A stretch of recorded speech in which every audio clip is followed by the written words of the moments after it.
जय श्री सद्गुरु महाराज जय। இந்த நவராத்திரி 9 இரவுகள் அம்பாளுக்கான ராத்திரி. இந்த நவராத்திரி நேரத்தில் முக்கியமாக பெண்களை கொண்டாடும் விதமாக அமைஞ்சிருக்கு. பாரத தேசம் பூரா நவராத்திரி கொண்டாடும். எல்லா இடங்கள்லையும் நவராத்திரி ரொம்ப பிரசித்தியாக கொண்டாடுறதுக்கு காரணம் மகா திரிபுர சுந்தரியான அம்பாள் கிட்ட ஒரு தன்மை இருக்கு. அந்த தன்மை ஒவ்வொரு பெண்கள்கிட்டையும் இருக்கிறதுனால தான் பெண்ணுக்கு முக்கியத்துவம் கொடுத்து நவராத்திரி கொண்டாடப்படும். மகா திரிபுர சுந்தரி தான் ஒவ்வொரு ஜீவனுக்குள்ளேயும் ஆதாரமாக இருக்காள். ஆனாலும் அவள்கிட்ட இருக்கக்கூடிய ஒரு தன்மை பெண்ணிடத்தில் அதிகமாக இருக்கிறதுனால தான் அம்பாளையே பெண் ரூபமாக வழிபடும். இந்த நவராத்திரியில 4 வகையான நவராத்திரி. ஒரு வருஷத்துல 4 வகையா வரும். 3 மாசத்துக்கு ஒரு தடவை நவராத்திரி. என்னன்னா ஆஷாட நவராத்திரி, சாரதா நவராத்திரி, சாமலா நவராத்திரி, வசந்த நவராத்திரி. இந்த நவராத்திரியில முக்கியமா இப்ப கொண்டாடுற இந்த புரட்டாசி ஐப்பசியில கொண்டாடுற இந்த சரண நவராத்திரி, அதாவது ஒருங்கிணைந்த நவராத்திரியா இதை கொண்டாடுறோம். இதுல ஹோமங்கள் செஞ்சு அம்பாளை வழிபடலாம். பூஜைகள், மந்திர ஜபங்கள், அஷ்டோத்தரங்கள் வாசிக்கலாம். லலிதா சகஸ்ரநாமம் வாசிச்சா ரொம்ப விசேஷம். அப்படி அம்பாளை விதவிதமாக கொண்டாடலாம். இன்னும் முக்கியமாக சுமங்கலிகளுக்கு வஸ்திரம் கொடுத்து, குங்குமம், மஞ்சள் கொடுத்து அவளை சந்தோஷப்படுத்தி அனுப்புறதுங்கிறது ரொம்ப முக்கியம்.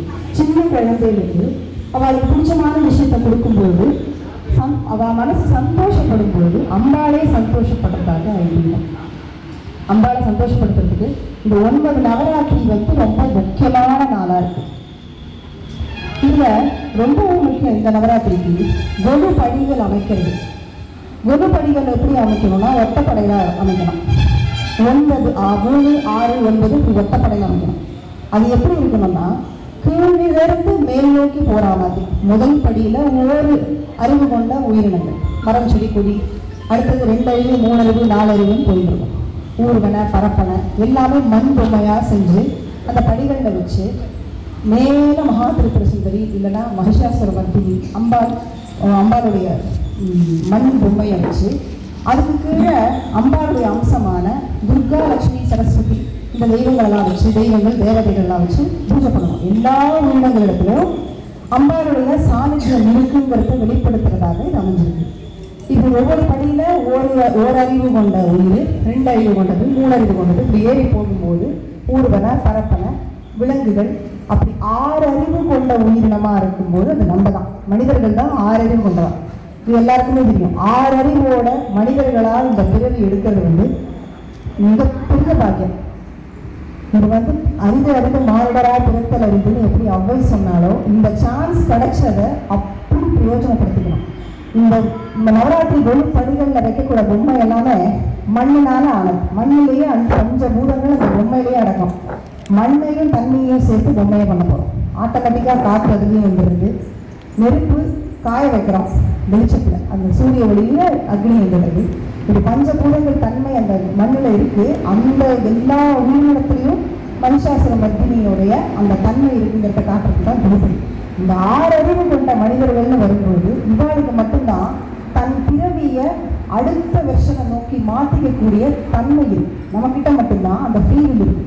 வேற எந்த உயிரினத்துக்கும் அடுத்த நிலையை நோக்கி போகக்கூடிய அந்த அறிவு கிடையாது. பகுத்தறிவுங்கிறது மனுஷனுக்கு. இதை எப்படி யூட்டிலைஸ் பண்ணலாம் இந்த ஜென்மாவை அப்படின்னா, ஒவ்வொரு யுகத்துக்கும் யுக தர்மம்னு இருக்கு. 4 யுகங்கள் இருக்கு இல்லையா மொத்தம். கிருதயுகம், திரேதாயுகம், துவாபரயுகம், கலியுகம். ஒவ்வொரு யுகத்திலையும் வேற விதமான விஷயத்தை நம்ம ஃபாலோ பண்ணி பகவான் அடையணும். இந்த ஆன்மா தெய்வத்தை அடையிறதுக்காக தான் இந்த பிறவி எடுத்துக்கணும். அது முக்கியமாக மனுஷ பிரிவு எடுத்துக்கிறது நம்மகிட்ட சாய்ஸ் இருக்கு. அப்போது அது என்ன பண்ணி பகவான் அடைகிறான்னா, இந்த கலியுகத்துக்கான தர்மம் கீர்த்தனைகள் பாடுறதும் ஜபங்கள் செய்யறது தான். ஜபங்கள்லாம் என்ன, ராமநாமமோ, கிருஷ்ணநாமமோ, சிவநாமமோ, கங்காதர நாமமோ, எந்த நாமமாக இருந்தாலும் சரி, நாராயண நாமமோ, ஏதோ ஒரு நாமத்தை பண்ணி அந்த நாமத்தை பிடிச்சிட்டு தொடர்ந்து அதை ஜபிக்கிறதுனால பகவான் அடையலாம். இதுதான் இந்த யுகத்துக்கான தர்மம். முன்னாடி இருந்த 3 யுகத்துக்கான தர்மம் என்னன்னா, ஒரு யுகத்தில் தபசு பண்ணுறது, ஒரு யுகத்தில் தான தர்மங்கள், ஹோமங்கள் பண்ணுறது. அதெல்லாம் இப்போ எதுவுமே பண்ணினாலும் பிரயோஜனம் கிடையாது.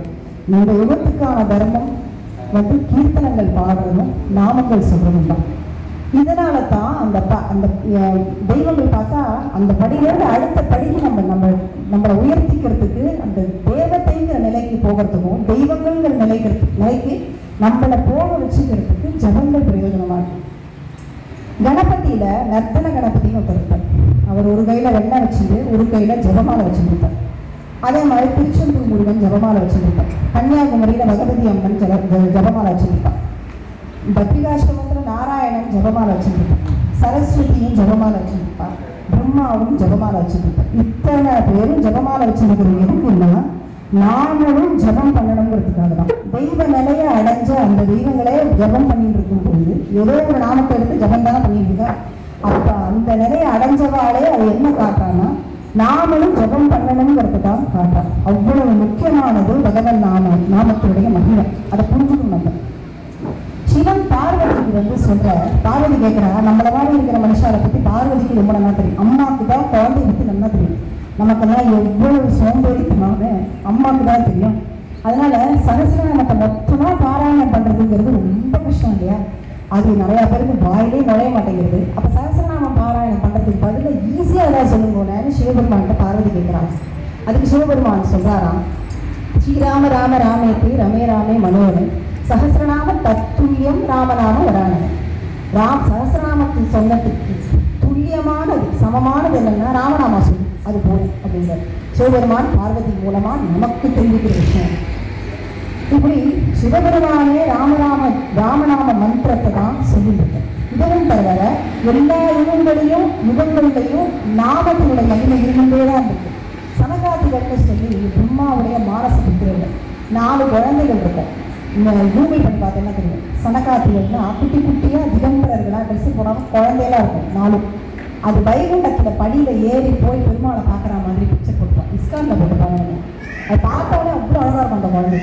ஆனால் அது சாதாரண குழந்தையில கிடையாது. அந்த குழந்தைய நினைச்சா அது அவங்க 4 பேர் சனகாதிகள் பிரம்மனிஷ்டா அவள் நினைச்சா எதுவும் சாத்தியம்.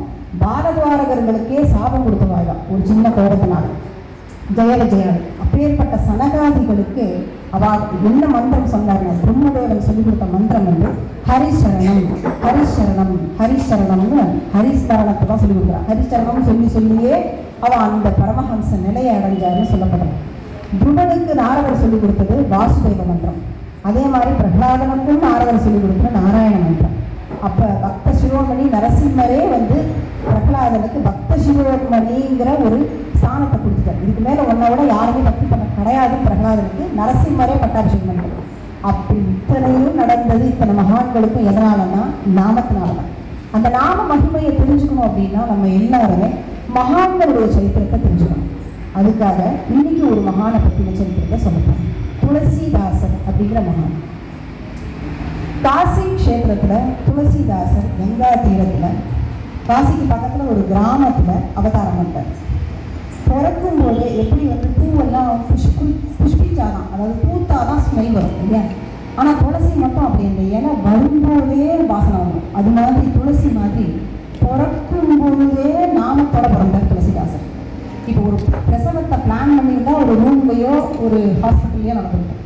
ஆனால் இவர் துளசி மாடத்தை அவள் அம்மா சுற்றி வரும்பொழுது அப்படியே சுகப்பிரசவமாக பிறந்துட்டார். திடீர்னு குழந்தை கையில் கிடச்சது மாதிரி ரொம்ப சுலபமாக குழந்தை பிறந்துருக்கு. பிறக்கும் போதே இந்த குழந்தை குவான எல்லா குழந்தையும் மாதிரி அழலை. ராம் ராம் ராம் ராம் ராம் அழகுதான் அந்த குழந்தை. இவருக்கு துளசி மாடத்தடியில் பிறந்ததுனால துளசிதாசர்னே பேர் வச்சேன். இந்த குழந்தை அப்படியே நாளொரு வெளியும் பொழுது வண்ணமாக வளர்ந்துட்டே வர இந்த குழந்தைக்கு உபநயனம் பண்ணி வைக்கிறார். வேதம் சாஸ்திரம் எல்லாமே இந்த குழந்தை படிக்கிறார். அவருடைய ராமாயணத்தை பார்த்தா, அவர் எழுதின ராமாயணத்தை பார்த்தாலே அவர் எப்பேற்பட்ட பண்டிகை இருந்திருக்கு தெரியும். அப்படி உபநயனம் ஆகிறது நிறைய எல்லா விஷயத்தையும் கற்றுக்கிறார். அதுக்கப்புறம் அவருக்கு கல்யாணம் ஆகுது. ரத்னாவளிங்கிற பொண்ணை பார்த்து கல்யாணம் பண்ணி வைக்கிறான். சந்தோஷமாக வாழ்ந்துங்கிறா. காலம் ஆக ஆக அவள் அப்பா அம்மா காலகதி அடைஞ்சிட்டான். இப்போ மனைவியோட இவர் மட்டும்தான் வாழ்ந்து இருக்கார். அந்த காலத்தில் ராஜாக்களுடைய ஆட்சி என்ன நடந்ததுன்னா முஸ்லிம்களோட ஆட்சி. அது எப்படி இருந்தது அப்படிங்கிறது ஒவ்வொரு ஆட்சியும் ரொம்ப பயங்கரமாக தான் இருந்தது. அது நான் சொல்லி புரிய வைக்க வேண்டிய அவசியம் இல்லை. இன்னைக்கு சோம்நாத்பூரும் ஹம்பியும் அவரோட ஆட்சி எப்படி இருந்ததுங்கிறத நமக்கு சொல்லிங்கன்னா இருக்கு. அப்படி இந்துக்கள் ரொம்ப கஷ்டங்களை அனுபவிச்சான் அந்த முஸ்லிம்களோட ஆட்சியில். அதில் அக்பரை கொஞ்சம் சேர்த்துக்கலாம். இது இந்து முஸ்லீம் ஒற்றுமைக்கு கொஞ்சம் அக்பர் வந்து பாடுபட்டார். அதனால் அக்பரோட ஆட்சியில் கொஞ்சம் இதாக இருந்தாலும் அங்கங்கே வேறு வேறு சின்ன சின்ன ராஜா, அக்பர் வந்து சக்கரவர்த்தி, சின்ன சின்ன ராஜ்யத்தில் இருக்கிற ராஜாக்கள் அவள் இஷ்டப்படி தானே பண்ணியிருந்தான். அவள் என்னென்ன பண்ணுறாங்கிறது அக்பருக்கு நியூஸ் போய் சேரப்போவதில்லை. அதனால் அங்கங்கே இருக்கிற ஹிந்துக்கள் எப்போதுமே ஜாக்கிரதையாக தன்னை கவனிச்சுட்டு தன் குடும்பத்தில் இருக்கிறவங்களை பார்த்துட்டு இருக்க வேண்டிய நிலை அப்படி இருந்து துளசிதாசர் தான் அதே நிலைமை தான். அவர் மனைவி மேலே அவ்வளோ பிரியம் துளசிதாசர். மனைவின்னா அவளை தவிர வேற உலகமே தெரியாது. குழந்தையிலே ராமபக்தி தான். பக்திங்கிறது ஓரளவுக்கு எல்லாரும் மன்றாமல் தான் பண்ணியிருந்தேன். அவருக்கு அப்படி ஒரு ஞானம் கிடைக்கல அது வரைக்கும். அது மனைவியால் தான் கிடைக்க போகுது. அவர் வந்து மனைவி மேலே அவ்வளோ பிரியமாக இருந்தார். ஒரு தடவை இவர் என்ன வேலை பார்க்குறாருன்னா இதெல்லாம் தவிர ராஜா அந்த ஊரில் காசி பக்கத்தில் இருக்க அந்த கிராமத்தில் இருக்கிற அந்த ராஜாவுடைய ஃப்ரெண்டுக்கு ஆலோசனை, நம்ம துளசிதாசன் ஃப்ரெண்டுக்கு ஆலோசனை. அப்போ எல்லா விஷயத்தையும் கேட்டு சொல்லும்போது துளசிதாசனோட அபாரமான அந்த அறிவு அந்த ராஜாவுக்கு புரியுது. ஒரு ஊருக்கு போக வேண்டிய வேறு தேசத்துக்கு போக வேண்டிய நேரம் அது ஏதோ ஒரு முக்கியமான விஷயமா ராஜா கிளம்புறாரு. அப்போ ராஜா சொல்கிற துளசிதாசரை அழைச்சிட்டு நம்மளோட அழைச்சிட்டு போனான். 2 மாதம் ஆகும்னு சொல்லி திடீர்னு சொன்னோடனே துளசிதாசனுக்கு என்ன பண்ணுறதுன்னு இல்லை.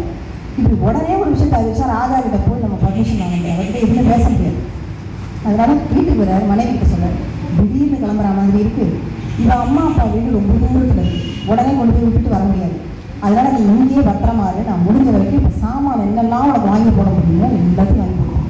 வெளியிலேயும் போகாது, எதுக்காக வெளியில் போகாது, கதவை திறக்காது, யாருக்கும் திட்டாலும் யார் என்ன சொன்னாலும் நம்பாத, வீட்டுக்கு முன்னேறி அக்கம் பக்கத்தில் இருக்கிற வாழ்க்கெல்லாம் நான் சொல்லிட்டு போயிடுறேன்னு சொல்லிட்டு துளசிதாசர் எல்லாம் ஏற்பாடு பண்ணி வச்சுட்டு பக்கத்து வீட்டுக்காரர்கிட்டலாம் நீங்கள் வந்து பக்கத்தில் என் மனைவியை விட்டுட்டு போயிருக்கேன், நீங்கள் கொஞ்சம் ஜாகிரதையாக பார்த்துக்கோங்க, ஏதாவது சத்தம் வந்தால் கூப்பிட்டானா என்னன்னு கேட்டுக்கோங்க, அவ்வளோ ஜாக்கிரதை சொல்லிட்டு போகிறேன். அவ்வளோ பிரியம் மனைவி மேலே மனசே இல்லாமல் கிளம்பி போகிறார். அவ்வளோ 2 மாதம் பிரிக்கணும் அப்படின்னு போனார். 2 மாதம் ஆச்சு, எக்ஸ்ட்ராவாக ஒரு 15 நாள் ஆகிடுச்சு. அதுக்கப்புறம் என்ன ஆச்சு, ஒரு நாளைக்கு சாயந்தர வேலையில் அவரோட இவர் வரப்போறார். அன்னைக்கு ஊர்லேயே மகனும் இருக்கார், மனைவி பார்க்கறதுக்கு ஆர்வமாக ஒன்று இருக்கார். எல்லாரும் அரண்மனைக்கு போயிட்டு தான் வீட்டுக்கு போகிறார். இவர் அரண்மனைக்கே போகல, நேரம் வீட்டுக்கு வந்துட்டார். குதிரையில் வந்தால் வீடு பூட்டிட்டு பார்த்தாலும் ஒரு பயம் வந்து இல்லை, நம்ம எனக்கட்டு இவ்வளோ தூரம் படிச்சு சொல்லிட்டு போயிருக்கோம், இப்போ எங்கே போயிருப்பா இதை, இப்போ பொறுப்பு இல்லாமல் இருக்காளே, துணி கூட உலகத்தில் என்ன நடக்குதுன்னு தெரிஞ்சுக்க மாட்டேங்கிறாங்க அப்படின்னு சொல்லி ரொம்ப பதட்டத்தோட பக்கத்து வீட்டுக்காரர்கிட்ட கேட்டார்.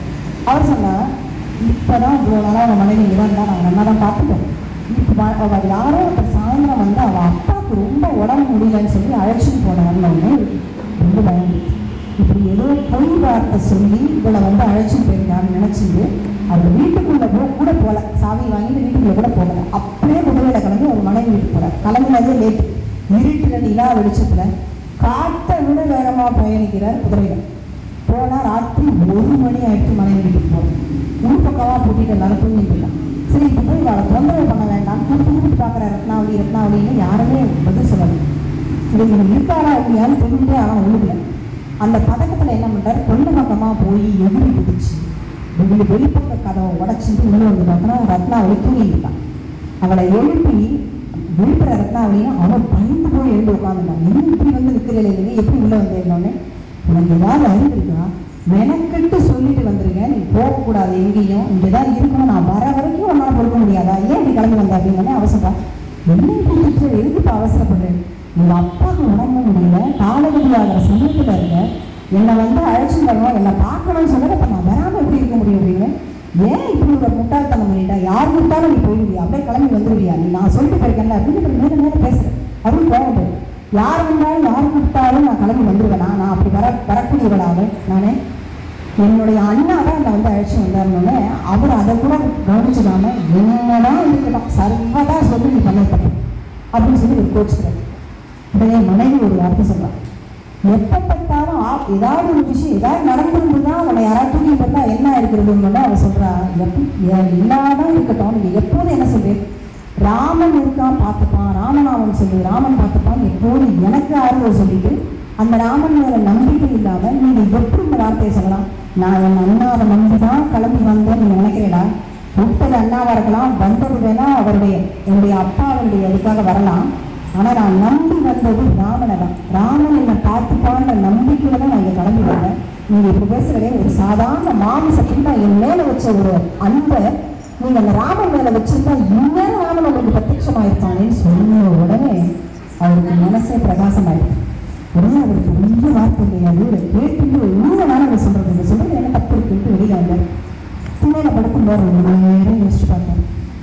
மனசு மாறி போகுது. யோசிச்சுட்டே இருந்தார். உண்மைதானே, இவன் மேல வச்ச அன்பை இப்படிப்பட்ட வார்த்தையை சொல்றா, நம்ம ராமன் மேல வச்சிருந்தா அங்கிருந்து கிளம்பி வரும்போது நமக்கு இருந்த இந்த பரப்பு, இந்த வைராகியம், இந்த வெறி ராமன் மேல வரலையே. வந்திருந்தா இந்நேரம் வாசகத்திலே ராமன் பிரத்யட்சமாயிருப்பானே நினைச்சிருந்தேன். அங்கிருந்து கிளம்பி போயிட்டேன். காலத்தில் அவர் வாசப்படிக்க வந்து வெளில பார்த்தா அவர் இல்லை. அன்னிலேருந்து ரத்னாவளி அவருடைய வாழ்க்கையிலையும் இல்லை. கிளம்பி நேர காசிக்கே போயிட்டார். காசிக்கு போய் அங்கேயே இருக்கு. அதுதான் ஏன் காசிக்கு போறாருன்னா, காசி தான் வந்து தாரக மந்திரத்துக்கான க்ஷேத்திரமே காசி தான். காசியில வந்து சிவபெருமான் எல்லா விதமான உயிர்களுக்கும் ராம நாமத்தை சொல்றார் சிவபெருமான். அதனால காசி தான் தாரக மந்திர க்ஷேத்திரம். அங்கே போய் கோடிக்கணக்கான ராமநாமத்தை சொல்லணும் முடிவு பண்ணி அங்கேயே உட்காந்து சொல்ல ஆரம்பிக்கிறேன். இதுதான் பகவானை பிரத்யட்சமாக பார்க்கறதுக்கு ஒரே வழி. பகவானை பார்க்கணும்னா அது ஒரு தகுதி வேணும். நான் பார்க்கணும் அப்படின்னு ஆசைப்பட்டா பகவான் வந்துட மாட்டேன். இப்போ சொன்ன இல்லையா யுக தர்மம், அது மாதிரி இந்த யுகத்துக்கான தர்மம் வந்து ராமநாமம் சொல்றது, நாமம் சொல்றது. அதை ஆரம்பிக்கிறார். அங்கேருந்து சொல்லிட்டே இருக்காரு. இதுக்கப்புறமா என்னாவது கொஞ்சம் காலம் கழிச்சு சித்திரக்கூட்டம் போய் தங்குறாரு. சித்திரக்கூட்டம் வந்து ரொம்ப அருமையான ரம்யமான ஒரு இடம். சித்திரக்கூட்டத்தில் இருக்கும்போது ராமபிரானே அயோத்தியை மறந்து சந்தோஷமா இருந்தாராம். அப்படி ஒரு மனசுக்கு இதத்தை கொடுக்கக்கூடியதான் சித்திரக்கூட்டம். அந்த சித்திரக்கூட்டத்தில் மந்தாகினி நதி கரையில தினமும் குளிச்சுட்டு ராமநாமம் சொல்றதும், ராமாயணம் ராமச்சரித்தமான சொன்னியா துளசிதாசர் எழுதின ராமாயணம் அங்கிருந்து எழுதணும்னு அவர் நினைக்கிறார். அதுக்கு ராமநாமம் சொல்ல ஆரம்பிக்கிறார். முதல்ல மந்தாகினி நதி கரையில தினமும் குளிக்க வருவார். அவருடைய அனுஷ்டானத்தெல்லாம் அங்கதான் பண்ணுவார். அப்படி ஒரு நாள் குளிக்க வந்திருக்கார். வந்துருக்கும்போது குளிச்சுட்டு அந்த 2 வேடுல பையன் வந்துட்டு மேலேருந்து டை பிடிச்சி கீழே குதிச்சு விளையாடுறான். அப்படி கீழே குதிச்சு விளையாடும் போது இவர் மேலே தண்ணி தெரியுது. இவர் சொல்றாரு, ஒரு நிமிஷம் இருக்கிறாங்க, நான் என்னோட அனுஷ்டானத்தை முடிச்சுட்டு மேலே ஏறி போயிடறேன், அதுக்கப்புறமா நீங்கள் விளையாடுங்களா அப்படின்ட்டு. கேட்கவே இல்லை. 2 பெரியவனாவது சொல்கிறான், சரி விடுறா, பெரியவர் ஒன்று சொல்கிறார், அவர் சொன்னதை கேள்டா அப்படின்னா. சின்னவனா துடுத்தான் அவர் தண்ணி அடிச்சா என்னடான்னு அவர் மேலேயே தண்ணி அடிக்கிறாப்ப வேணுண்டே வந்து கை பிடிச்சு விடலாம். இவர் சொல்லிட்டே இருக்காரு, வா கேட்கல. குளிச்சுட்டு மேலே வந்தேன். மேலே வந்துட்டு சந்தனம் இட்டுக்கலான்ட்டு கோபி சந்தனம் இட்டுக்கலான்னு கறக்கிறேன். கலந்து இட்டுக்க போது, பாபா எங்களுக்கும் சந்தனம் இட்டுக்க விடுதலை அப்படின்னு அந்த பொண்ணு 2 குழந்தைய வந்து கேட்குறேன். சமத்து பசங்க தான் போல இருந்தீங்க அப்படின்னு சொல்லிட்டு சந்தனம் இடலான்னு அவர் எடுத்து குழைச்சி சந்தனத்தை இடத்துக்கு நெத்திக்கிட்ட எடுத்துன்னு போறாரு. அப்படி இட்டு விடுற அவர் இடும்பொழுது அங்கே மரத்தில் ஒரு குரங்கு உட்காந்துருக்கு. அந்த குரங்கு பார்க்கறதுக்கு கிளி முகத்தோட முடமெல்லாம் குரங்கா இருக்கு, முகம் மட்டும் கிளி முகமா, கிளி தானே பேசும், கிளி முகமா இருக்கு. அது ஒரு ஸ்லோகம் சொல்றது, சித்திரக்கூட்டுக்கே घाट पर बनी चंदन की पीठ तुलसी दास चंदन की जय तिलक देता रघुवीर. சித்திரக்கூட்டத்தினுடைய கரையில, மந்தாகினி நதி கரையில துளசிதாசர் ராமலக்ஷ்மணாளுக்கு சந்தனைட்டுறார் அப்படின்னு கேட்ட உடனே அது புரியுது இல்லையா அந்த ஸ்லோகம் இருக்கு. வந்து துளசிதாசர் சந்தனைறாரான்னு நினைச்சு அந்த குரங்களை வந்து பார்த்தா குரங்கு மறந்துட்டு போச்சு. இந்த பக்கம் தெரியுங்கன்னா ராமலக்ஷ்மணா மறந்துட்டான். இது நடக்கும்போது அவர் புரிஞ்சுக்கிறார், ஆஹா நம்ம வந்து மனசுல ஒரு நிமிஷம் தோணிட்டு வருது, ஒருவேளை ராமலக்ஷ்மணாவா இருப்பாளோன்னு தோணிட்டு என்னோட நீ பண்ற ராமநாமத்துக்கு ராமலக்ஷ்மணாலே வராளா அப்படின்னு அவருக்கு அதுவும் ஒரு மனசு சொல்லுது. ஆனா இப்பதான் புரியுது, வந்தது ஹனுமான் மூலியமாக தான் ராமர் எல்லாருக்கும் கிடைக்கும். ஹனுமான் சொல்லதான் இவர் புரிஞ்சுக்கிறார், இவர் வந்தது வந்து ராமலக்ஷ்மணா அப்படின்னு. இது மாதிரி இவர் என்ன பண்ணார், அதுக்கப்புறம் கொஞ்ச காலம் அங்கேயே தங்கி இருந்துட்டு திரும்பவும் காசிக்கே வந்துட்டார். காசியில இருந்து அவருடைய டெய்லி ரொட்டீன் என்னன்னா, ராமநாம ஜபம் 12 மணி வரைக்கும், மத்தியானம் 12 வரைக்கும் ராமநாம மந்திரம் சொல்லிட்டே இருப்பார். அதுக்கப்புறம் தெருவில் போய் பிக்ஷை எடுத்து சாப்பிடுவார். அதுக்கப்புறமா வந்து உட்காந்து தானே இரவு நேரம் வரைக்கும் ராமாயணத்தை தானே எழுதுவேன். அந்த கதையை சான்ஸ்கிரிட்ல ஸ்லோகங்களாக எழுதிக்கிறது. அப்படி ஸ்லோகமாக எழுதும்போது இதில் ஒரு ஆச்சரியம் என்னன்னா, தினமும் எழுதி வைக்கிறார். அந்த ஸ்லோகம் அடுத்த நாள் காலங்கிற காணா போயிடுறது. அப்படின்னா புக்கு இருக்கு, அந்த நோட்டு இருக்கு, அந்த நோட்டில் பேஜ் இருக்கு, ஸ்லோகம் மட்டும் காணப்படும்.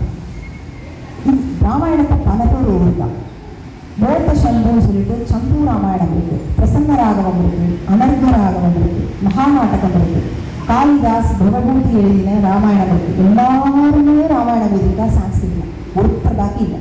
இவரும் சான்ஸ்கிரிட்ல தான் எழுதுறாரு. இப்படி எழுதும்போது ஸ்லோகங்கள் மட்டும் மறையுது. இது என்னது, இது டெய்லி இப்படியா இருக்கு எழுத வேண்டியிருக்கு, மறைஞ்சு போகுது. இது என்ன, இன்னைக்கு எப்படியாவது கண்டுபிடிக்கணும்னு சொல்லிட்டு அவர் என்ன பண்றாரு, ராத்திரி 12 மணி வரைக்கும் மூச்சு அந்த ஸ்லோகத்தை எழுதின ஸ்லோகத்தை கையில் வச்சு கண்கொட்டாலும் பார்த்துட்டு இருக்காரு. எப்படி என்ன ஆறுதுன்னு பார்ப்போம்னு சொல்லிட்டு ராம ராம ராம ராம ராம சொல்லிட்டே ஸ்லோகத்தை பார்த்துட்டே இருக்க 12 மணி 1 மணி ஆகுது. ஸ்லோகம் போய் மறைஞ்சு போகுது. அது இந்த ஸ்லோகம் வந்து யாரும் திருடப்படலை, இது மறையதான் மறையிறது புரிஞ்சு எப்படி மறைஞ்சதுன்னு நினைக்கிற.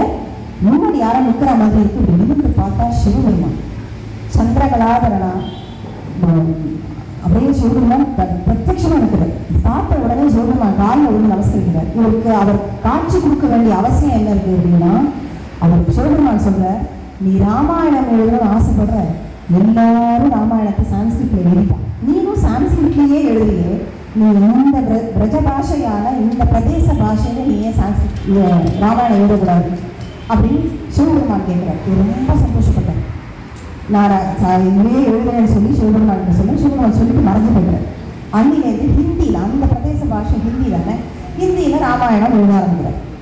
அதுவும் எப்படின்னா, சிவபெருமானையே முதல்ல வச்சு எழுது, உமா மகேஸ்வர சம்பாதமாக அமையிறது ராமாயணம். உமா பார்வதியும் சிவபெருமானும் பேசுகிற மாதிரி அமையிறது இந்த ராமாயணம். எப்படின்னா, முதல்ல எடுத்த உடனே பார்வதி கல்யாணம், பார்வதிக்கு கல்யாணம் ஆகுது.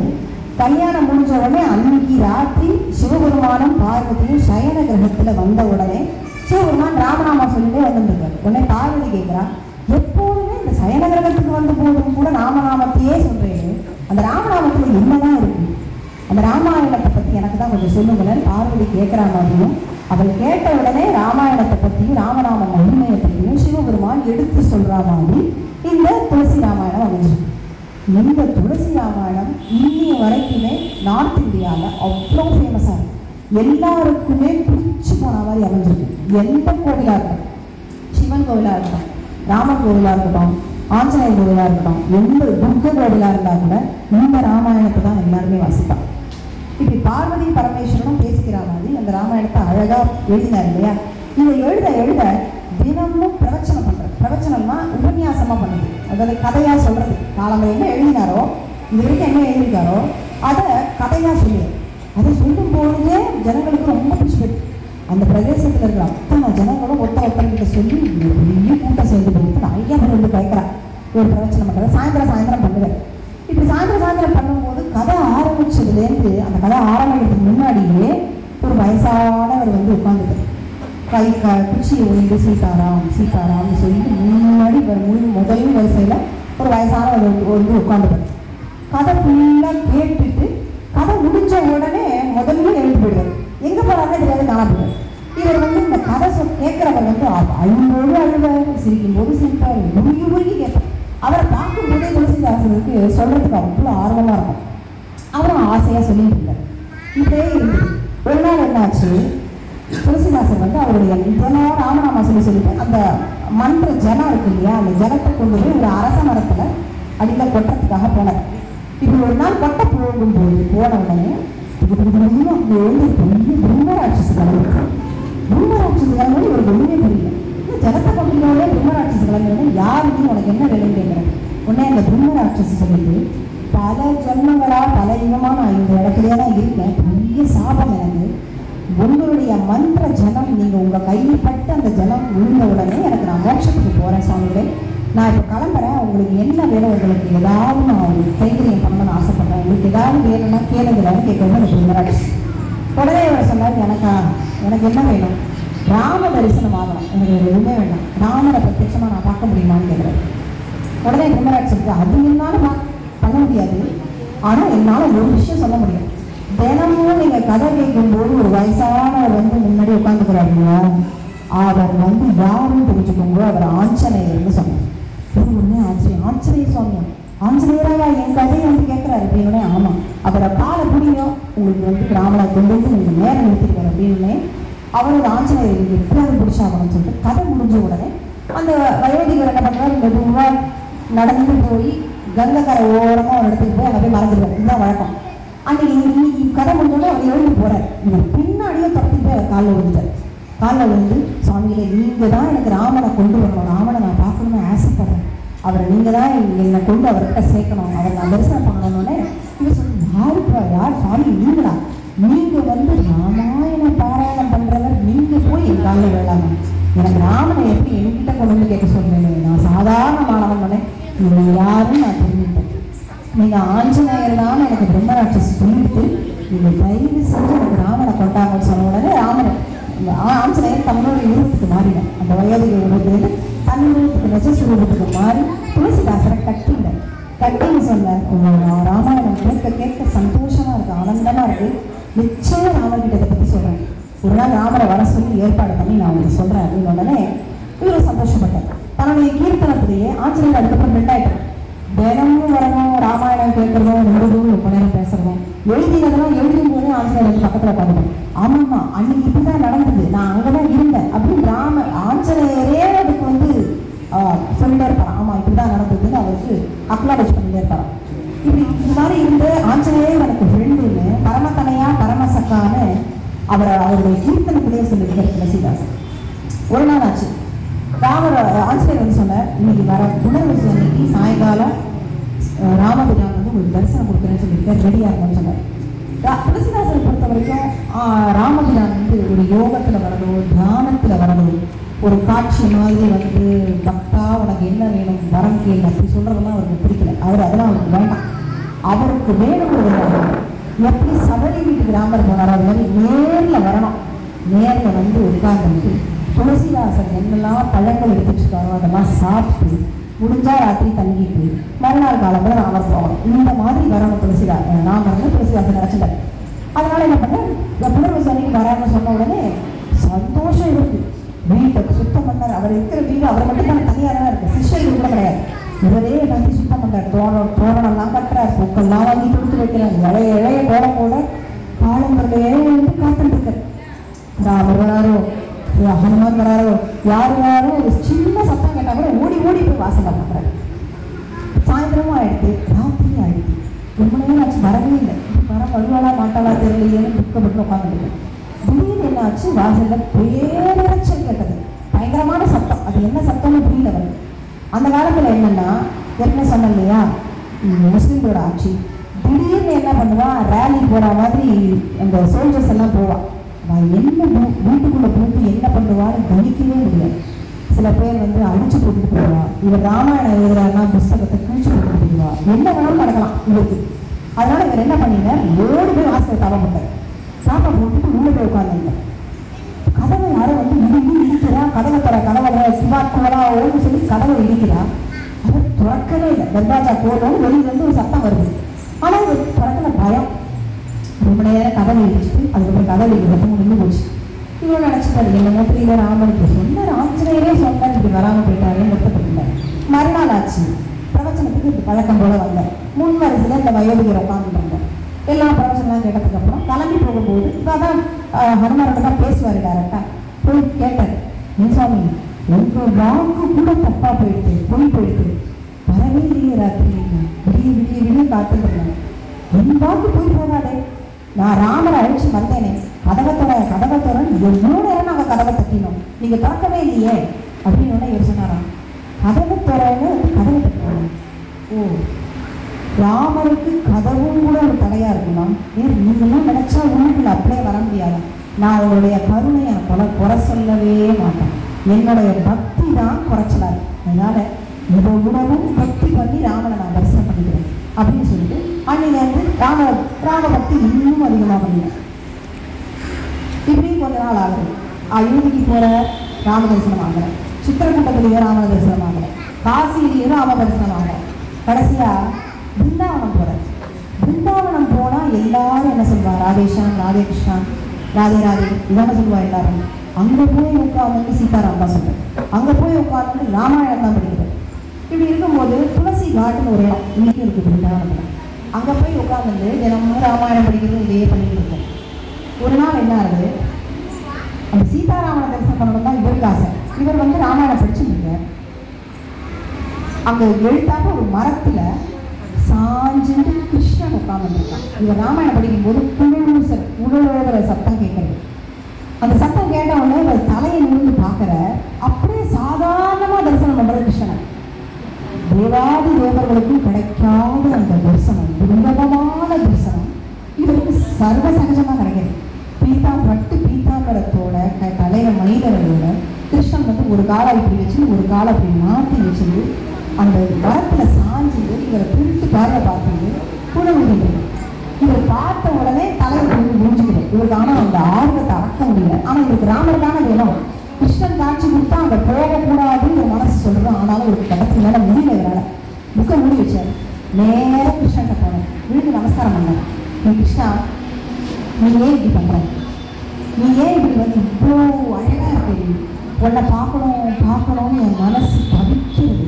ஆனால் என் மனசுக்குள்ள இருக்கிற ராமனை பார்த்தா எனக்கு பாவமாக இருக்கும். குழந்தையிலேருந்து நான் ராமபக்தியே பண்ணிட்டேன். இப்படி வந்து என் மனசை கலைக்காது அப்படின்னு கிருஷ்ணன் கிட்ட கேட்குறேன். கிருஷ்ணன் சொல்கிறான், நானா உன் வீட்டுக்கு வந்தேன்? காசியில் நீ இருந்தனா வந்தனா? சித்திரக்கூடத்துக்கு வந்தனா? பிருந்தாவனத்தில் உட்கார்ந்து யார் ராமாயணம் படிக்கிறான்னு பார்க்கறதுக்காக நான் வந்தேன். நீ என்னை பார்க்க வேண்டாம், நான் உங்களை பார்த்துட்டு போகிறேன். நான் தான் ஆசையாக வந்து உங்களை பார்க்கறதுக்கு அப்படின்னு சொல்லி கிருஷ்ணன் இருக்கான். கிருஷ்ணன் மேலே இவர் ஒரு பாட்டு பாடியிருக்கார். நிறைய நாமகீர்த்தனை தான் பண்ணியிருக்கேன். இந்த கீர்த்தனை வந்து ரொம்ப அருமையான கீர்த்தனை. கோபால கோகுல வல்லபேற்றிய கோப கோசுத வல்லபம் கோபால கோகுல வல்லபேற்றிய கோப கோசுத வல்லபம் சரணாரவிந்த மகம் भजे भजनीय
தேவாதி தேவர்களுக்கும் துர்லபமாக இருக்கக்கூடிய அந்த கிருஷ்ணன் சகஜமாக ஒரு காட்சி கொடுக்குறான். இவர் உடனே கேட்குறார், எனக்கு ராமபிரான் தான் வேணும், ராமனாவே எனக்கு காட்சி கொடுன்னு சொன்னோடனே கிருஷ்ணனே தன் உருவத்தை மாற்றிட்டு ராமபிரானா காட்சி கொடுக்குறார்.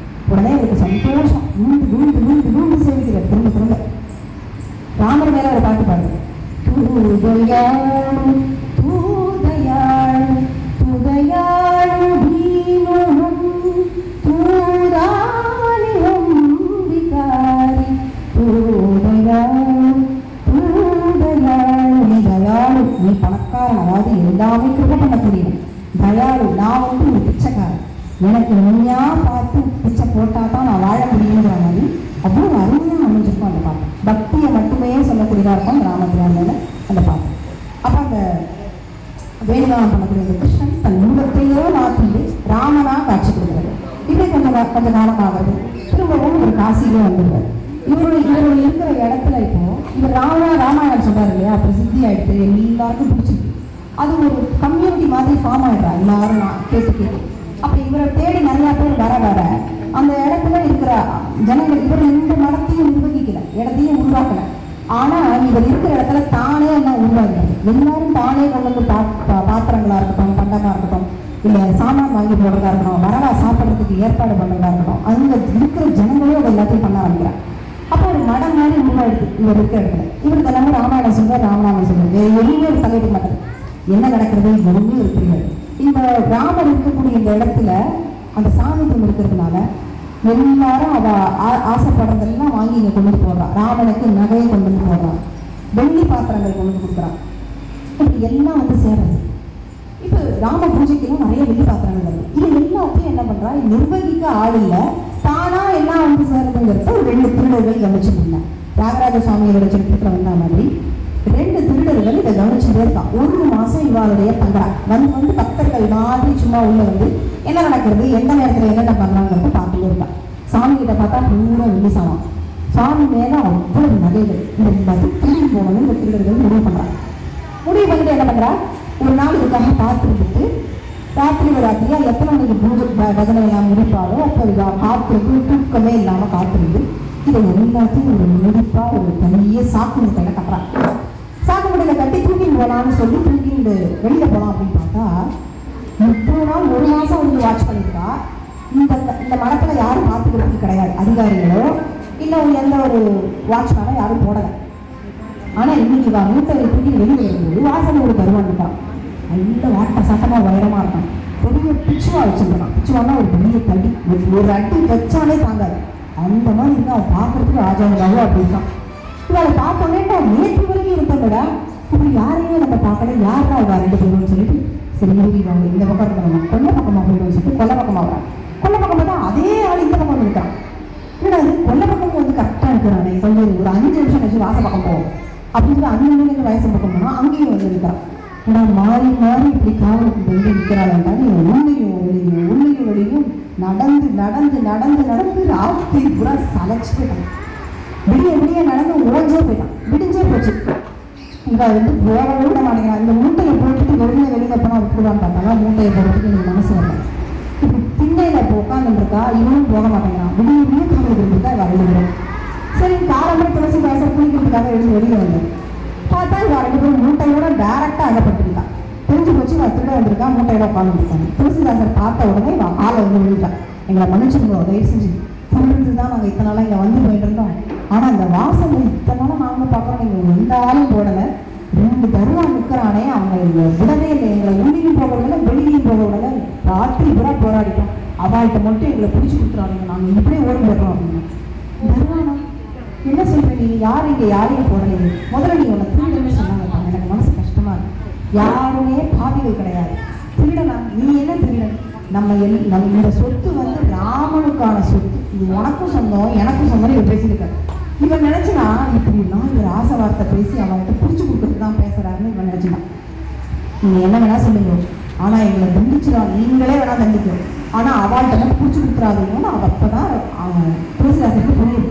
வந்தது ராமலட்சுமணன். துளசிதாசன் நினைச்சுட்டாங்க, நான் இத்தனை நாளெல்லாம் காலோ ராமநாமம் கோடிக்கணக்கான ராமநாமம் சொல்லியிருக்கேன், கோடிக்கணக்கான ராமநாமம் சொல்லி காசியில கிடைக்கல எனக்கு தரிசனம், பிருந்தாவனத்துல கிடைச்சி காசியோ சித்திரகூட்டமோ அயோத்தி எல்லா இடத்தையும் அலைஞ்சேன், ராமாயணம் எழுதினேன், ராமாயண பிரவச்சனமும் பண்றேன், பாராயணமும் பண்றேன். எனக்கு இவ்வளோ கஷ்டப்பட்டு கிடைச்ச அந்த ராம தரிசனம் உனக்கு சர்வ சுலபமா கிடைச்சிருப்பா அப்படின்னு துளசிதாசன். அதுக்கு என்ன காரணம்னா, ஸ்ரீ அண்ணா இந்த இடத்துல ஒரு சொல்லுவா, என்னன்னா விபீஷணரை வந்து ராமபிரான் கிட்ட சேர்த்து வைக்கும் போது எல்லாரும் கூட்டம் போட்டு 4 மணி நேரம் விபீஷணரை சேர்த்துக்கலாமா வேண்டாமா 4 ஆளுக்கு ஒரு விஷயத்தை சொல்லி கடைசியா விபீஷணரை ஆஞ்சநேயர் சேர்த்துக்கலாம்னு சொல்லி எல்லாரும் பேசி ஃபைனலா ராமர் கூப்பிட்டு சேர்த்துட்டார். ஆனா விபீஷணருக்கு அப்புறமா ஒரு 4 பேர் வந்தா, அதே ராட்சச கூட்டத்துலேருந்து 4 பேர் வந்தா. அந்த 4 பேருக்கு குறைஞ்சது ஒரு 5 மணி நேரமாவது கூட்டம் போட்டு பேசியிருக்கணும். ஒருத்தரும் ஒரு வார்த்தையும் பேசல. அப்படியே அந்த 4 பேரை சேர்த்துக்கலாம். இதுக்கு என்ன அர்த்தம்னா, விபீஷணர்ங்கிற ஒருத்தரை ஃபாலோ பண்ணாங்க. அவர் வந்து ஒரு மகான், அவர் உண்மையாவே ராமபக்தி பண்றவர் அப்படின்னா அவரை ஃபாலோ பண்ணி வரவாளை பத்தி பேச்சே கிடையாது. அதே மாதிரி துளசிதாசர் மகான், அவரை பொறுத்து நெகட்டிவான விஷயத்துல சம்பந்தப்பட்டா கூட இந்த திருடர்களுக்கு ராமனுடைய தரிசனம் ஆயிருக்குங்கிறதுதான் இந்த கதையோட தாக்கம். இப்படி இந்த திருடர்களுக்கு இவருடைய தரிசனம் ராம தரிசனம் கிடைக்கிறது இல்லையா. இதுக்கப்புறமா காசிலேயே ஒரு ஒன்றும் இருக்கு. ஒரு நாள் என்ன ஆகுது, ஒரு பெரிய சமாராத நிலையை ஏற்படுங்க. நிறைய வைதிகால கூட்டு சாப்பாடு போடுறேன். வைதிகால கூட்டு சாப்பாடு போடும்போது எல்லாரும் சாப்பாடுக்கு ரெடியாக உட்காந்துருக்கா வரிசையா. இது எல்லாத்தையும் துளசிதாசர் வந்து நடந்து பார்த்துட்டு இருக்கோம். அப்போ யாரோ ஒருத்தர் பாகவதர் ஒருத்தர் உள்ள வந்தார், சீதாராம் அப்படின்னு சொல்லிட்டு உள்ள வந்தார். சீதாராம்னு சொன்ன உடனே ஓடி போய் அவரை கட்டிட்டேன். ஏன்னா இவ்வளோ நேரமா அங்கே பாராயணம் நடக்கிறது, எல்லாரும் வேத மந்திரங்களை தான் சொல்றாங்க, ஒருத்தராக நாமம் சொல்லலை. இவர் சீதாராமன் சொன்னதே ஒரு ஓடி போய் அவரை கட்டிட்டு உள்ள வந்து வரவேற்று வாங்க சாப்பிட உட்காரணும்னு சொல்லி அவரும் வந்து சாப்பிட உட்காந்தார். அவர் உட்காந்த உடனே சொல்லி வச்சாப்புல அத்தனை பேர் எழுந்துட்டு என்ன சொல்றா, இவர் மிகப்பெரிய பாவி, இவர் பண்ணின பாவத்துக்காக நாங்கள் வந்து இவரை ஜாதி பிரச்சனை பண்ணி வச்சிருக்கோம், நம்ம ஜாதியில் இவர் சேரக்கூடாதுன்னு சொல்லி நாங்கள் ஒதுக்கி வச்சிருக்கோம் அப்படின்னு அவெல்லாம் சொல்கிறோம். அதனால நாங்கள் இந்த சாப்பாடை சாப்பிட மாட்டோம் அப்படின்னு சொல்லி துளசிதாசன் சொல்ல, ஏன் இப்படியெல்லாம் இப்படி யோசிக்கிறேன், நீங்கள் நாமம் சொல்கிறவா சொல்லும் பொழுதே அந்த பாவம் போயிடுது, அதில் நம்மளுக்கு நம்பிக்கை இல்லையா, கர்மா மேலே இவ்வளவு நம்பிக்கை இருக்கு, பகவன் நாமா மேலே இவ்வளவு நம்பிக்கை இல்லையா உங்களுக்கு அப்படின்னு என்னென்னமோ சொல்லி பார்க்குற துளசிதாசன் நான் யாரும் கேட்கறாரு. இந்த பாகவதரை சாப்பிட்ட அந்த இலை, அந்த மிச்ச இலையை மிச்ச சாப்பாட்டை ஒரு இலையை எடுத்துட்டு போய் காசி கஷேத்திரத்தில் இருக்கிற விஸ்வநாதருடைய கோவிலில் நந்தி முன்னாடி கொண்டு வைக்கிறார். அத்தனை ஜனங்க, ஏன்னா ஏதாவது ஒரு ஆச்சரியம் பண்ணினாதான் ஜனங்களுக்கு புரியும், ஜனங்களுக்கு எவ்வளவு உபதேசம் பண்ணாலும் நம்பிக்கை இருக்காது. ஒரு ஆச்சரியத்தை பண்ணியே ஆகணும்னு சொல்லி இதுக்காகவே பண்றது. அந்த நந்திக்கு முன்னாடி அந்த இலையில கொண்டு போய் வச்ச உடனே சொல்றாரு துளசிதாசன், நந்திய பெருமானே இந்த இலையில இருக்கிற பிரசாதத்தை நீங்க சாப்பிடும்போது சொன்னேன், இந்த கை நந்தி எழுந்து அந்த இலையில இருக்கிற பிரசாதத்தை சாப்பிட்டு மறுபடியும் அதே மாதிரி உட்கார்ந்தேன். இந்த ஆச்சரியத்தை அத்தனை ஜனங்களும் பார்க்குறாங்க. பார்த்த அன்னியிலிருந்து துளசிதாசனோட பெருமை எல்லா இடத்துலையும் பரவாயில்ல, ரொம்ப ஃபேமஸ் ஆகிற துளசிதாசன். இதுக்கப்புறமா என்ன ஆகுதுன்னா, அக்பருடைய காலகட்டம் அப்படின்னு சொல்லிட்டேன் இல்லையா, சக்கரவர்த்தியா அக்பர் இருக்கு. அங்கங்க ராஜாக்கள் எல்லாரும் முஸ்லீம் ராஜாக்கள் தான், ஆனால் அக்பர் தான் சக்கரவர்த்தி. இந்த சமயத்தில் இந்து முஸ்லீம் ஒற்றுமைக்காக ஓரளவுக்கு அக்பர் மெனக்கட்டாருன்னு சொல்லலாம். அக்பருடைய சமகாலத்தில் எக்கச்சக்க மகான்கள், அக்பருக்கு அவ்வளவு அதிர்ஷ்டம் அப்படிதான் சொல்லணும். ஏன்னா மீராபாய், சூர்தாசர், இன்னும் சில தாசர்கள் வந்து அக்பருடைய சமகாலத்தில் இருந்தால், நம்ம துளசிதாசருடைய காலமும் அக்பருடைய காலமும் சமகாலம் தான். இதனால அவருக்கு ஓரளவுக்கு இந்துத்துவத்தை பற்றி புரிஞ்சுது, நம்மளோட கல்ச்சர் புரிஞ்சிருந்தது. இப்போ ஒரு மகான் இருக்கார் அப்படின்னா அவரை எப்படி மரியாதை பண்ணணும், எப்படி மதிக்கணும், அவரை இஷ்டத்துக்கு பேசக்கூடாது, என்னுடைய அரண்மனைக்கு வந்து என் பேரில் பாட்டு பாடு இப்படிலாம் சொல்லக்கூடாதுங்கிறதுலாம் அக்பருக்கு தெரிஞ்சிருந்தது. அவ்வளோ மோசமானவர் கிடையாது. அக்பர்கிட்ட இருந்த வந்து ஒரு மிகப்பெரிய இசை மேதை முக்கியஸ்தர் ஒருத்தர் யாருன்னா தான்சேன். தான்சேன் ஹிந்து. தான்சேனுடைய அக்பருக்கு தான்சேனை ரொம்ப பிடிக்கும், இசை கலைஞர். அக்பருக்கு வந்து இசைனா அவ்வளோ பிடிக்கும், பாட்டு டான்ஸாக இருக்கட்டும் எல்லாமே பிடிக்கும், எல்லாத்துக்கும் ரசிப்பேன், கலா ரசிக்கணும் அக்பர். அவர் வந்து எப்பவுமே தான்சேனை பக்கத்தில் வச்சுக்க, அவர் என்ன சொல்ல, நான் வந்து இந்த ஹிந்துஸ்தானுக்கு சக்கரவர்த்தி, நீ இசைக்கே சக்கரவர்த்தின்னு அடிக்கடி சொல்ல. ஒரு நாள் இப்படி பேசிட்டு இருக்கும்போது தான்சேன் சொன்னாரா, இந்த ராஜா நீங்கள் வந்து இப்படி என்ன சக்கரவர்த்தின்னு சொல்கிறேன், என்னுடைய பாட்டையும் பார்த்து நீங்கள் ஆச்சரியப்படுறீங்க, என்னுடைய குருநாதர் பாடினா நீங்கள் என்ன பண்ணுறீங்கன்னு கேட்டாராம். அப்போ இவர் சொன்னாரா, அக்பர் சொன்னாரா, உனக்கும் குரு உண்டாப்பா, அது உனக்கு மேலே குரு உண்டா அப்படிங்கிற. ஏன் தாய் இல்லாத பிள்ளையா, குரு இல்லாமல் யாராவது இருந்துட முடியுமா? நிச்சயம் உண்டு. என்னுடைய குருநாதர் வந்து பிருந்தாவனத்தில் இருக்க ஹரிதாசன் பேர். உடனே ஹரிதாசனுடைய உடனே அந்த ஹரிதாசன் கூப்பிடு இங்கே வந்து பாட சொல்லி அக்பர் சொல்ல. ஆனால் சொன்ன இல்லையா, அக்பருக்கு வந்து அந்த நம்மளுடைய கலாச்சாரத்துக்கு மேலே மதிப்பு இருக்குது. அதனால அக்பரே கலந்து போய் பிருந்தாவனத்தில் ஹரிதாசனுடைய கீர்த்தனை தான் கேட்டுட்டு வந்தார். இப்படி அவர் சமகாலத்தில் வாழ்ந்து இருக்கிற மகான்களை அவரும் மதிச்சுன்னு தான் இருந்தார். அதே சமயத்தில் இப்போ கிருஷ்ண சந்தி, அவர் வந்து அந்த ஹரிதாஸ் வந்து கிருஷ்ண சந்ததியில் அவனுடைய சபையில் பாடுறாங்கிறத சொன்ன உடனே போய் பார்த்துருவாங்க. இதே மாதிரி சூர்தாசும் எப்பேற்பட்ட மகான்கிறது அக்பருக்கு தெரிய வந்தது. சூர்தாஸ் வந்து அப்படி அருமையாக பாடுவார். சூர்தாஸ் 2 கண்ணும் தெரியாது சூர்தாஸுக்கு, பிறவி கொடுக்குண்டு அவருடைய சரித்திரம்னால ஒரு நாளெல்லாம் சொல்லலாம். அந்த சூர்தாசர் வந்து கோவர்தன கிட்ட இருக்கார். கோவர்தனத்தில் இருக்கிற கிருஷ்ணனுக்கு இன்னைக்கு என்ன அலங்காரம் பண்றாங்கிறத கண் தெரியாத இந்த சூர்தாசர் எங்கேயோ உட்கார்ந்து சொல்லுவார், பாட்டா பாடுவார்.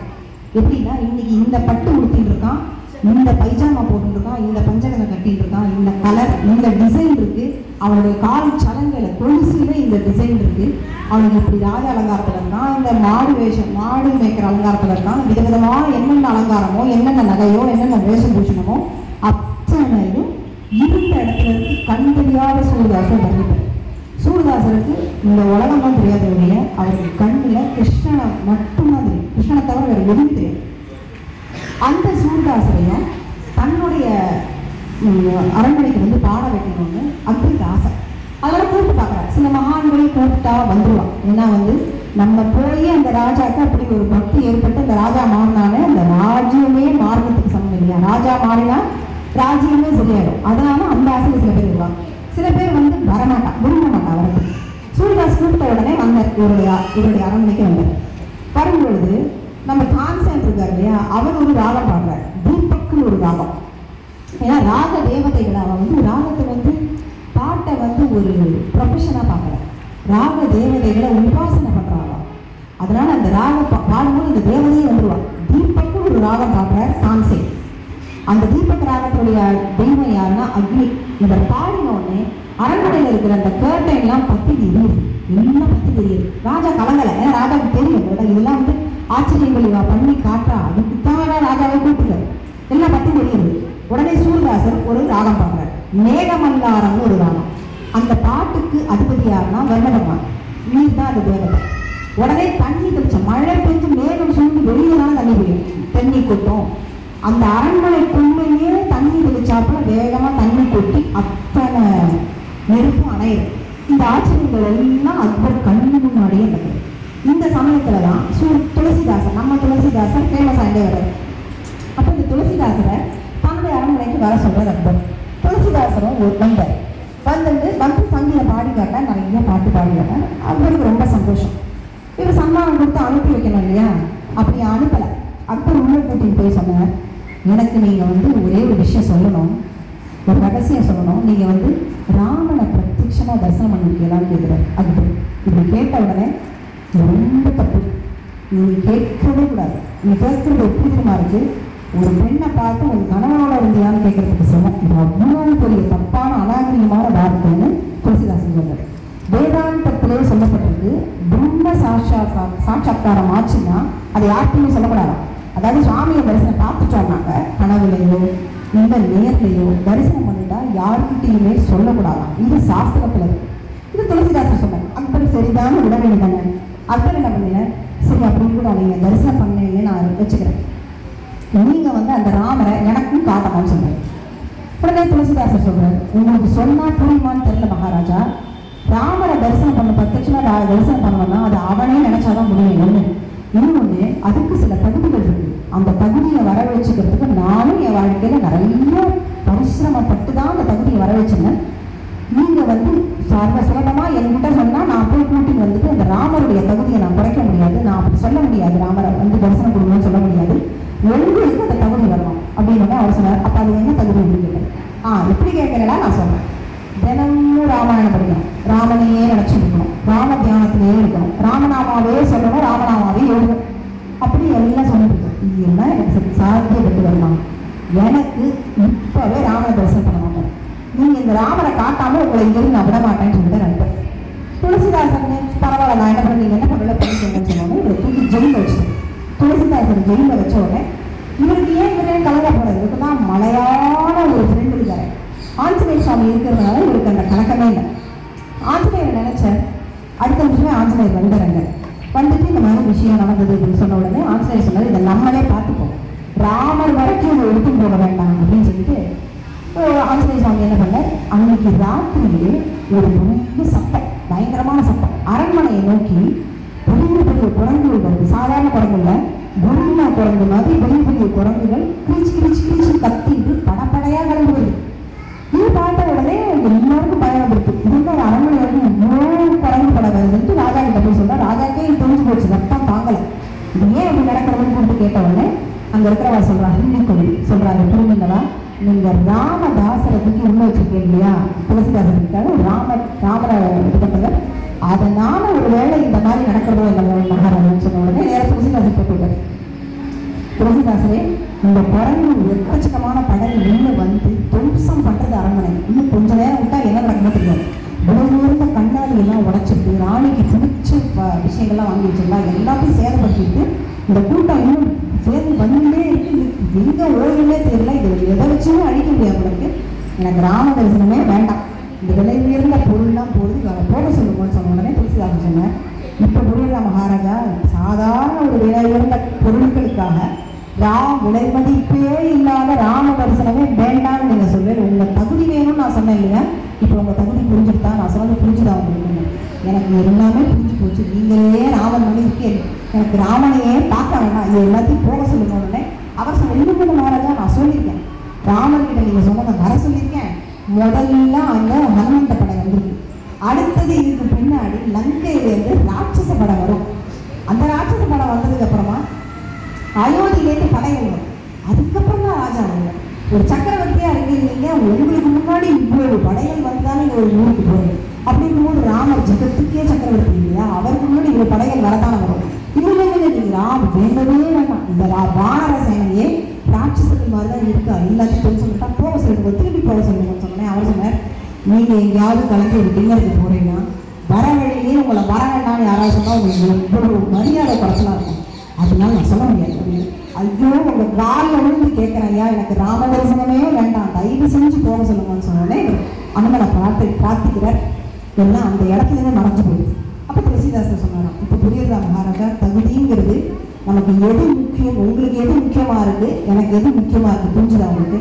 உயிரே போனாலும் சரி ராமருடைய தரிசனம் நடந்தே தீரணும்னு நினைக்கிறது தகுதியா, இல்லை இப்படி நினைக்கிறது தகுதியா? சாதாரண பொருட்கள் மேல வச்ச பிரியம் உங்களுக்கு எப்படி இருக்கு, பக்திங்கிறது எப்படி இருக்குங்கிறத புரிஞ்சுக்கோங்கன்னு சொல்லி புரிய வச்சார் துளசிதாசர். இப்படிப்பட்ட மகானுடைய சரித்திரம் நீங்கள் இதை சொல்றதுக்கு எனக்கு ஆப்பர்ச்சுனிட்டி கொடுத்து ஸ்கூல் மேனேஜ்மெண்ட் எல்லாருக்கும் நன்றி சொல்லிக்கிறேன். ரொம்ப நன்றி. பேரண்ட்ஸ் அப்புறம் ஸ்டூடெண்ட்ஸ் எல்லாருக்குமே நன்றி. சர்வம் ஸ்ரீ கிருஷ்ணா.